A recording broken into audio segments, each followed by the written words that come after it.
Hello and welcome back to HardReset.Info. In this video, I will show you how to fix your auto brightness not working on VIVO V60E. Let's begin!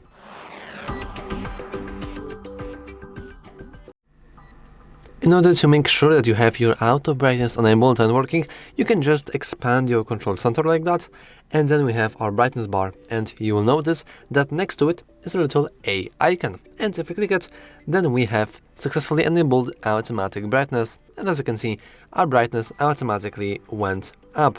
And if we make sure that this is disabled, then our auto brightness feature just isn't working correctly.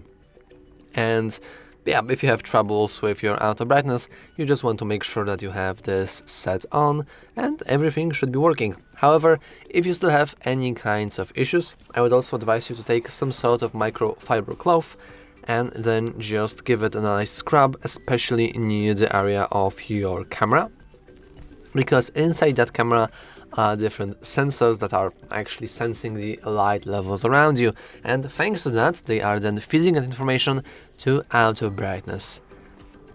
And yeah, that's all for this video. If you found it useful, make sure to leave a like, subscribe, and as always, thanks for watching. See you next time.